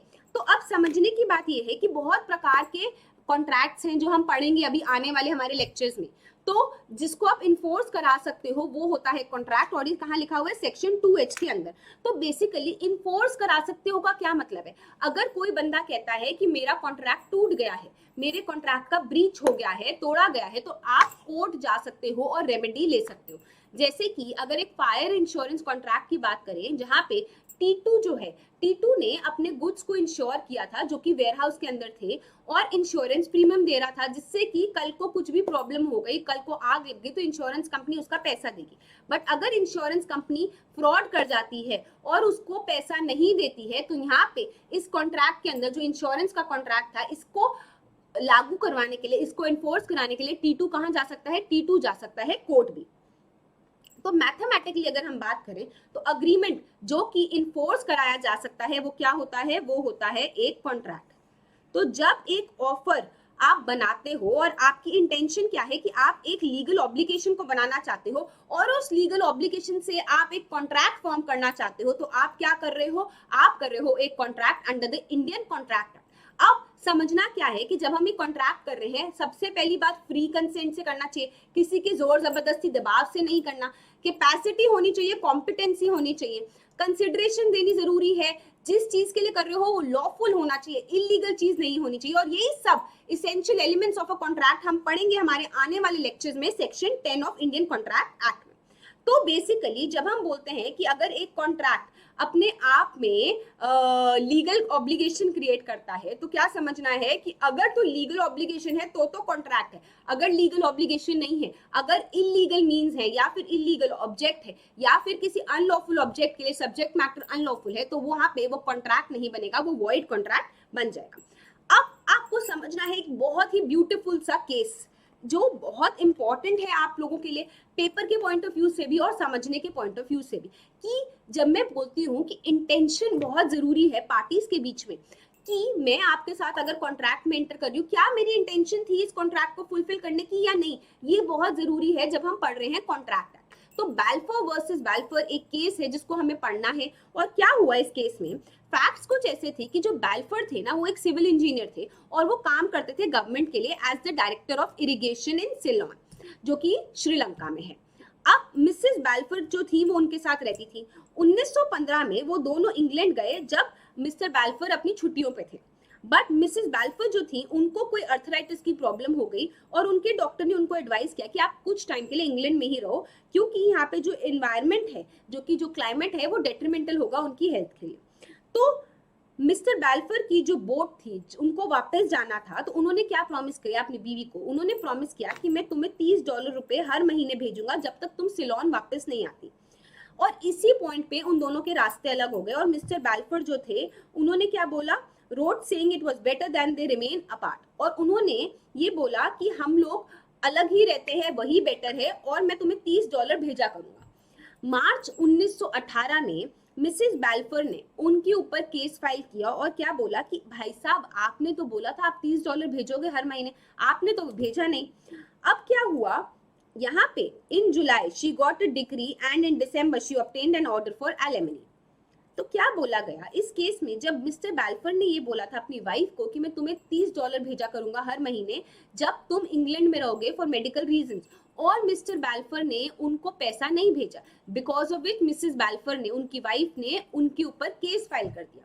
तो यहाँ पे क्या हुआ? जो उनका एक्शन था, जो उनका सूट था, वो फेल कर गया, वो डिसमिस हो गया। क्यों हुआ? क्योंकि कोर्ट ने बोला कि यहाँ पे कोई इंटेंशन नहीं थी अग्रीमेंट फॉर्म करने की, लीगली बाइंडिंग अग्रीमेंट फॉर्म करने की मिस्टर एंड मिसेस बैल्फर के बीच में। कोर्ट ने ये बोला कि जब तक प्रॉपर इंडिकेशन नहीं है, जब तक आपकी इंटेंशन नहीं है कि आप एक्चुअली में एक लॉफुल कॉन्ट्रैक्ट के अंदर जाना चाहते हो, आप अपने लीगल राइट्स एंड ऑब्लिगेशंस को जब तक डिफाइन नहीं करते, हम ये नहीं बोलेंगे कि ये एक वैलिड कॉन्ट्रैक्ट है। तो बेसिकली यहाँ पे जब एक कॉन्ट्रैक्ट हो रहा है कि जो बीवी है उसको कुछ पैसे मिलेंगे पति की तरफ से, यहाँ पे जो ऑब्लिगेशन है वो एक आपकी ऐसी नहीं थी जहाँ पे आप एक लॉफुल कॉन्ट्रैक्ट के अंदर जाना चाहते थे, बेसिकली आपकी इंटेंशन मिसिंग थी।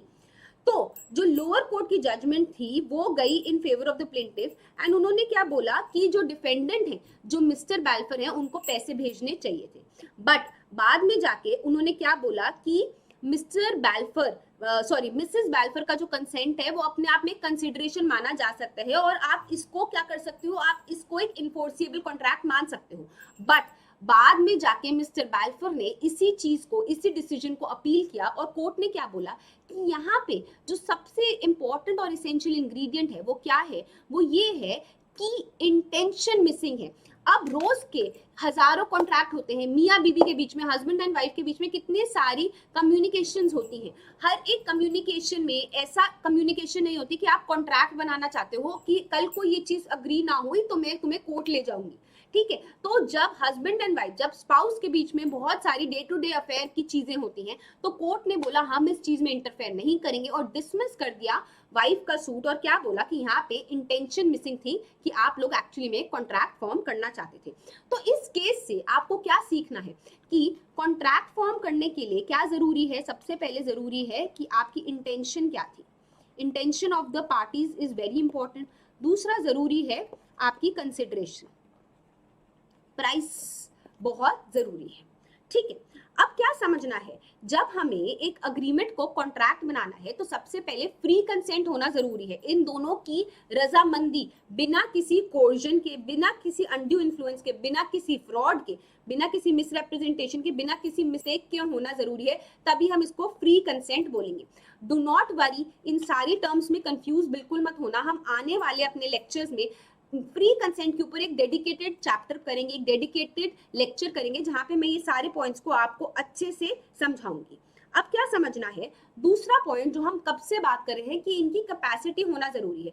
सेक्शन 11 और सेक्शन 12 क्या बताते हैं कि कौन सी पार्टीज कॉम्पिटेंट पार्टीज होती हैं जब हम बात करते हैं कि कॉन्ट्रैक्ट एक्ट में इनको एंटर करना है, कॉन्ट्रैक्ट के अंदर इनको एंटर करना है।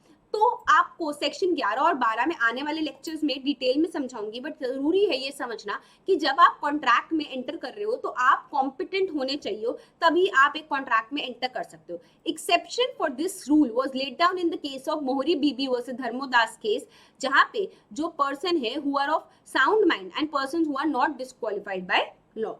तो ब्रीफ फैक्ट्स क्या हैं धर्मोदास मोहरी बीबी के केस के? तो क्या हुआ, जो रिस्पोंडेंट थे वो धर्मोदास घोष थे, जो कि एक माइनर थे, जिन्होंने एक लोन लिया ब्रह्मोदत्त से, जो कि एक लेंडर थे कैलकाटा के अंदर, बाय सेइंग दैट वो एक एडल्ट है, और उन्होंने एक मॉर्गेज डीड साइन करी in his favour to get a loan. At that time जब मॉर्गेज हुआ, was being considered for advance money at that time of standing, Kedarnath जो एजेंट थे ब्रह्मोदत्त थे, उनको इन्फॉर्मेशन मिली कि जो रिस्पोंडेंट है वो एक माइनर है, इसीलिए वो जो है वो इस डीड को एग्जीक्यूट नहीं कर सकता, but still he executed a mortgage deed from Dharmodas Ghosh.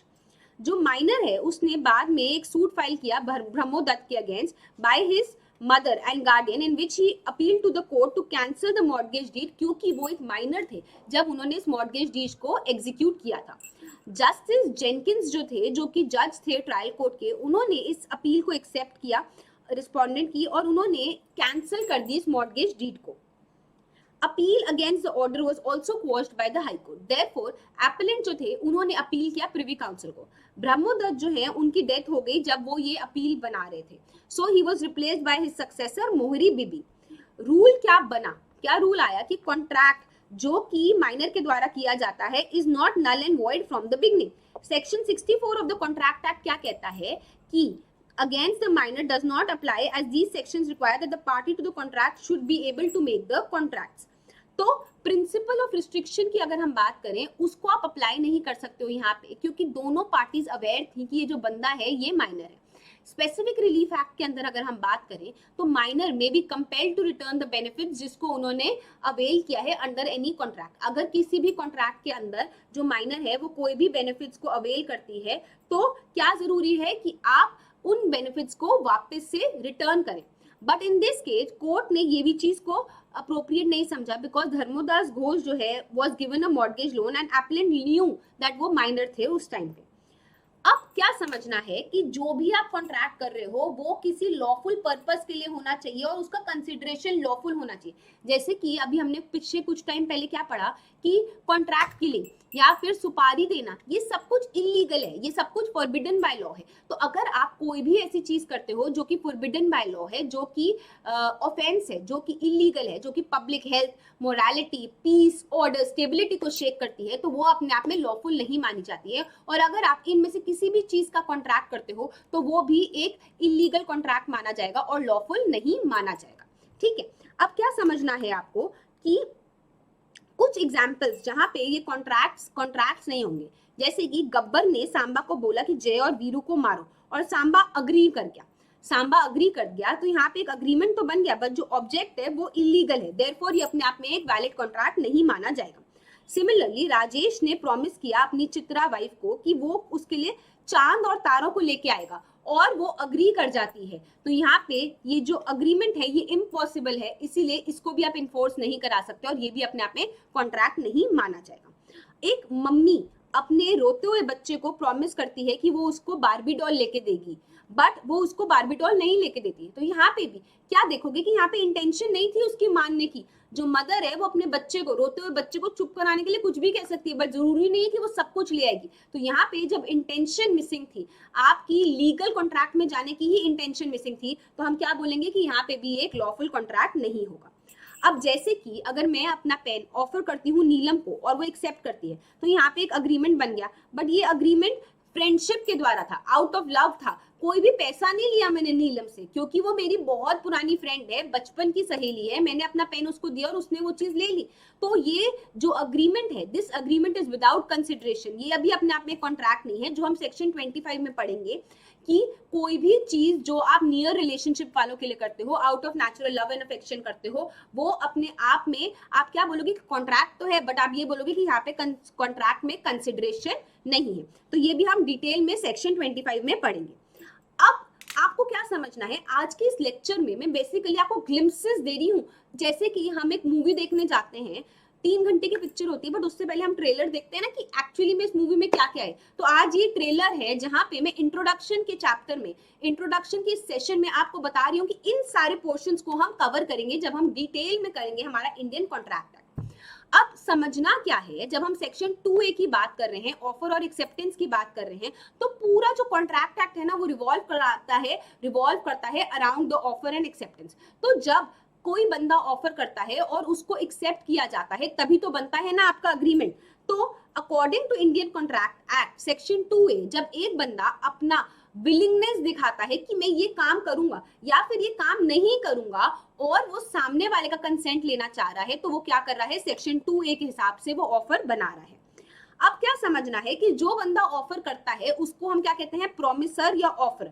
सामने वाला बंदा जब आपके इस ऑफर को एक्सेप्ट कर लेता है तो वो कौन होता है, वो बनता है एक्सेप्टर या फिर प्रॉमिसी। तो बेसिकली सामने वाला बंदा जब अपना असेंट देता है कि आप ये काम करो, आप ये काम करो या फिर आप ये काम ना करो, तो वो क्या कर रहा है, वो एक्सेप्टेंस कर रहा है। ठीक है, तो एक ऑफर पॉजिटिव भी हो सकता है, नेगेटिव भी हो सकता है। आप ये बोल सकते हो कि मैं मिस्टर एक्स की कार खरीदूंगा, या फिर आप ये बोल सकते हो कि जो मैं ये काम करता था अब से मैं ये काम नहीं करूंगा। Both are valid offers. तो basically willingness to do something और एब्सटेनेंस फ्रॉम डूइंग समथिंग, दोनों अपने आप में एक वैलिड कॉन्ट्रैक्ट के, वैलिड ऑफर के इंग्रेडिएंट्स हैं। तो नेगेटिव भी हो सकता है, पॉजिटिव भी हो सकता है। इसेंशियल्स क्या है एक वैलिड ऑफर के? सबसे पहले 2 पार्टीज होनी चाहिए, तभी ऑफर हो सकता है। एक ऑफर आप किसको करोगे, सामने वाले बंदे को ही करोगे ना, अपने आप को तो करोगे नहीं। और ये जो पर्सन है ये लीगल पर्सन होना चाहिए, और ये एक आर्टिफिशियल पर्सन भी हो सकता है, जैसे कि एक कंपनी है वो एक आर्टिफिशियल पर्सन है, तो आप एक कंपनी को भी ऑफर कर सकते हो। ये जो प्रपोजल है, ये जो ऑफर है, इसका कम्युनिकेशन बहुत जरूरी है। अगर मेरे दिमाग में आया कि मैं मिस्टर एक्स से बात करती हूँ, मिस्टर एक्स को ये ऑफर करती हूँ, बट मैंने ये कम्युनिकेट नहीं किया, ये सिर्फ अपने दिमाग में रखा, तो ये अपने आप में ऑफर नहीं है। तो communication of an offer is a very important thing, it is mandatory. ये जो कम्युनिकेशन है ये क्लियर होना चाहिए। इट कैन बी एक्सप्रेस्ड और इट कैन बी इम्प्लाइड। ये आप मुंह जबानी भी कर सकते हो, या फिर मैसेंजर के थ्रू कर सकते हो, टेलीग्राम के थ्रू कर सकते हो। सेक्शन 4 हम पढ़ेंगे जो बताता है कि कम्युनिकेशन ऑफ ऑफर कब कंप्लीट माना जाता है, जब जिसको आप ये ऑफर कर रहे हो उस बंदे की नॉलेज में आ जाता है, उस बंदे की अवेयरनेस में आता है। सेक्शन 4 को भी आने वाले लेक्चर्स में हम लोग डिटेल में पढ़ेंगे। क्या जरूरी है, अगर ए ऑफर करता है to sell a car to B at a certain price, once B receives the letter, ये प्रपोजल, ये ऑफर जो है ये अपने आप में कंप्लीट माना जाएगा। आपका इंटेंशन क्या होना चाहिए, आपका इंटेंशन ये होना चाहिए कि आप एक लीगल रिलेशनशिप में आना चाहते हो। जब एक रोते हुए बच्चे को उसकी मम्मी प्रॉमिस करती है कि मैं तुझे बारबी डॉल लेके दूंगी, यहाँ पे वो कोई लीगल रिलेशनशिप की बात नहीं कर रही है, वो बस अपने बच्चे को चुप करा रही है, उसकी कोई इंटेंशन नहीं थी। बट जब आप एक ऑफर कर रहे हो और that offer to qualify as a contract, कि वो कल को जाके कॉन्ट्रैक्ट बने, उसके सारे अंदर स्टेप्स पूरे हों, तो उसके लिए आपका जरूरी है कि आप एक लीगल रिलेशनशिप बनाने की, आपकी इंटेंशन होनी चाहिए। बस अगर एक सोशल इन्विटेशन है तो वो अपने आप में क्या नहीं माना जाएगा, वो अपने आप में ऑफर नहीं माना जाएगा। एग्जाम्पल, ए जो है इनवाइट करता है बी को कि भाई मेरे घर डिनर पे आ जा, बी इसको एक्सेप्ट कर लेता है, ये एक सोशल इन्विटेशन है, ये एक लीगल इन्विटेशन नहीं है। तो अगर कल को बी नहीं जाता उसके घर डिनर पे, तो वो उसको कोर्ट नहीं लेके जा सकता कि तूने तो प्रॉमिस किया था तू मेरे घर आएगा, तू नहीं आया। ठीक है, तो क्या समझना है, लीगल रिलेशनशिप बनाने की आपकी इंटेंशन होनी, आपकी मंशा होनी जरूरी है। अब जरूरी है कि आप जब ऑफर कर रहे हो आप सर्टन हो, आप स्पेसिफिक हो, आप डेफिनेट हो। आप ये नहीं बोल सकते हो कि I wish to sell one of my houses. अब आपके अगर 5 घर हैं तो मुझे क्या पता आप कौन सा घर बेचना चाह रहे हो। तो आपका जो ऑफर है वो क्लियर होना चाहिए, डेफिनेट होना चाहिए, स्पेसिफिक होना चाहिए, उसके बीच में कोई कंफ्यूजन नहीं होनी चाहिए, कोई एम्बिग्विटी नहीं होनी चाहिए। तो स्पेसिफिक ऑफर भी हो सकता है, जनरल ऑफर भी हो सकता है। स्पेसिफिक ऑफर एक वो ऑफर होता है जो कि एक स्पेसिफिक बंदे को या फिर एक पर्टिकुलर पर्सन को होता है। एक जनरल ऑफर वो होता है जो कि आप पब्लिक एट लार्ज को करते हो। अब क्लासिफिकेशन ऑफ ऑफर की बात करें तो ऑफर 7 प्रकार के हो सकते हैं। एक्सप्रेस ऑफर हो सकता है, इंप्लाइड ऑफर हो सकता है, जनरल ऑफर हो सकता है, स्पेसिफिक ऑफर हो सकता है, cross offer, counter offer, standing offer. इन सबको हम आने वाले लेक्चर्स में डिटेल में पढ़ेंगे। ठीक है, तो क्या समझना है कि क्या हर एक अग्रीमेंट कॉन्ट्रैक्ट है? नहीं, हर एक अग्रीमेंट कॉन्ट्रैक्ट नहीं है। वही अग्रीमेंट जो कि लीगली इन्फोर्सेबल है, जो कि एक लीगल ऑब्लिगेशन को बर्थ देता है, वही अपने आप में कॉन्ट्रैक्ट है।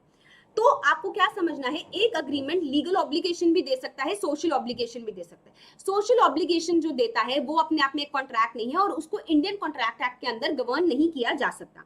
जैसे कि एक एग्जांपल है कि 2 फ्रेंड्स डिसाइड करते हैं कि सिनेमा चलेंगे या फिर वॉक पे चलेंगे या फिर डिनर पे चलेंगे। ये क्या है, ये सोशल ऑब्लिगेशन है, सोशल नेचर की है। ये डोमेस्टिक अग्रीमेंट्स हैं, जैसे कि मियाँ बीवी के बीच में है कि आज हम दोनों मार्केट चलेंगे। अब अगर हस्बैंड लेट हो जाता है और वो अपनी वाइफ को मार्केट नहीं लेके जाता, तो क्या वाइफ उसको कोर्ट लेके जा सकती है कि तुमने तो मेरे साथ कॉन्ट्रैक्ट किया था, अब तुम मार्केट नहीं लेके जा रहे? नहीं कर सकता, क्योंकि ये सब सोशल ऑब्लिगेशंस है, सोशल कॉन्ट्रैक्ट्स हैं। तो यहाँ पे जो लीगल ऑब्लिगेशन थी आपकी, वो वहां पे नहीं थी। आपकी इंटेंशन नहीं थी कि आप एक लीगल रिलेशनशिप्स को बनाना चाहते हो, और ये सब कुछ इंडियन कॉन्ट्रैक्ट एक्ट के द्वारा गवर्न नहीं किए जा सकते। अब दूसरा प्रकार क्या है, जहां पे आप लीगल ऑब्लिगेशन क्रिएट करना चाहते हो, जहां पे आप लीगल ऑब्लिगेशन क्रिएट करना चाहते हो, आपकी इंटेंशन है कि मैं इस बंदे के साथ लीगल रिलेशन करना चाहता हूँ। जैसे कि मैंने मिस्टर एक्स से बात करी कि मैं तुम्हारे साथ बिजनेस रिलेशनशिप करना चाहती हूँ, मैं हर महीने का तुम्हें इतना इतना माल सप्लाई करूंगी और तुम मुझे इतने पैसे दोगे। तो यहाँ पे मेरी इंटेंशन क्या थी कि मैं एक लीगल रिलेशनशिप में एंटर करना चाह रही हूँ और यहाँ पे मैं लीगल ऑब्लिगेशन को बर्थ दे रही हूँ, तो वो सब कुछ कवर्ड होगा under the Indian contract act. अब आपको क्या समझना है, अग्रीमेंट और कॉन्ट्रैक्ट के बीच में डिफरेंस क्या है।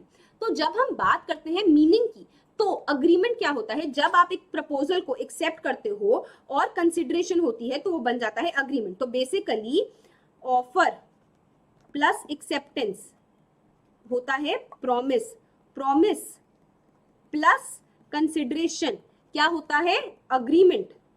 और जब ये अग्रीमेंट इन्फोर्सिएबल होता है बाय लॉ तो वो बन जाता है कॉन्ट्रैक्ट।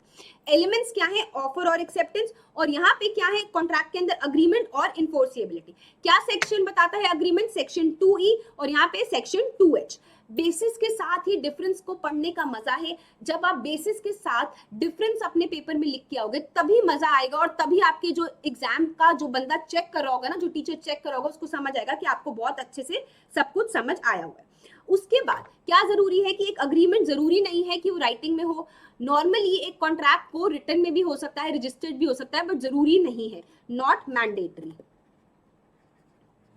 एक अग्रीमेंट सोशल ऑब्लिगेशन भी क्रिएट कर सकता है, लीगल ऑब्लिगेशन भी क्रिएट कर सकता है, तो जरूरी नहीं है कि वो एक लीगल ऑब्लिगेशन क्रिएट करे, बट एक कॉन्ट्रैक्ट लीगल ऑब्लिगेशन क्रिएट करता है।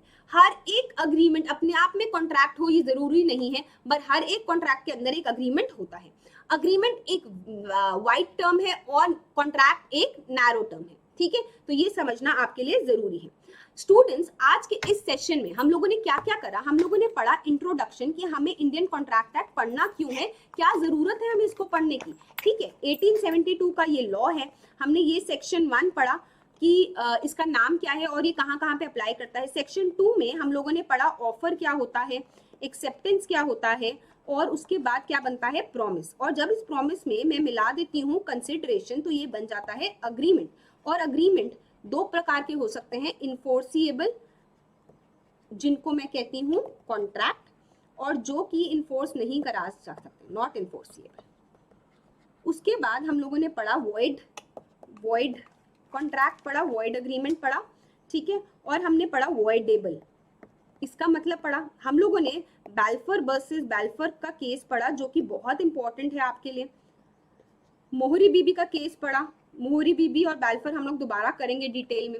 उसके बाद हमने पढ़ा कॉम्पिटेंसी ऑफ कॉन्ट्रैक्ट, बहुत जरूरी है कि पार्टी कॉम्पिटेंट होनी चाहिए, इंटेंशन होनी चाहिए उसकी कॉन्ट्रैक्ट में लीगल ऑब्लिगेशन लीगल रिलेशनशिप बनाने की, फ्री कंसेंट से वो एंटर करनी चाहिए, और क्या जरूरी है कि 2 पार्टीज होनी चाहिए, ठीक है, एक पार्टी के साथ नहीं हो सकता कॉन्ट्रैक्ट, ठीक है। अब आपको क्या समझना है कि अग्रीमेंट कॉन्ट्रैक्ट होता है या नहीं होता, ये भी हमने पढ़ा। तो इस लेक्चर में हम लोगों ने ये सब कुछ जो बेसिस है, की प्रोविजंस है कॉन्ट्रैक्ट एक्ट के, वो पढ़े। की प्रोविजंस हम लोगों ने अच्छे से पढ़े कि क्या क्या जरूरी है, और हम लोगों ने ट्रेलर देखा, हमारे ट्रेलर ऑफ ICA हमने आज करा। तो आप लोगों को क्या करना है, आप लोगों को इस टॉपिक को अच्छे से रिवाइज करना है, और कल से आने वाले लेक्चर्स में मैं एक एक सेक्शन के साथ आप लोगों के साथ डिटेल में विद केस लॉज और विद एग्जांपल्स कवर करूंगी, सो दैट आप लोगों को कोई तकलीफ ना हो, आप लोग बिल्कुल भी बोर ना हो और आपका इंटरेस्ट लूज ना हो। आपको ये ध्यान रखना है, और अब आपको अलर्ट रहना है कि आप रोज के दिनचर्या में कितने कॉन्ट्रैक्ट्स बनाते हो, क्या क्या डिफरेंट टाइप ऑफ कॉन्ट्रैक्ट्स में आप लोग एंटर करते हो, ये आप लोगों को ध्यान रखना है। ऑल्सो आपको क्या करना है, आपको PW की ऐप डाउनलोड करनी है, वहां पे जाके लॉ सिलेक्ट करना है, और फिर सिलेक्ट करना है फाउंडेशन बैच। फाउंडेशन बैच में अब आपको सिलेक्ट करना है ICA इंडियन कॉन्ट्रैक्ट एक्ट, जहाँ पे आपको मिलेंगे लेक्चर्स की वीडियोस, आपको मिलेंगे क्लास नोट्स, और आपको मिलेंगी डेली प्रैक्टिस पेपर्स जो कि क्विज के फॉर्म में भी अवेलेबल है। आप लोग टेलीग्राम का चैनल भी ज्वाइन कर सकते हैं, जहां पे आप लोगों को हमारे करंट अपडेट्स मिलते रहेंगे। तो जुड़े रहिए लॉ वाला के साथ for good quality content, and जल्द मिले मुझे मेरे आने वाले लेक्चर नंबर 2 में, जहां पे हम डील करने वाले हैं लॉ ऑफ कॉन्ट्रैक्ट्स को। Thank you so much for today's session students, have a good day, all the best.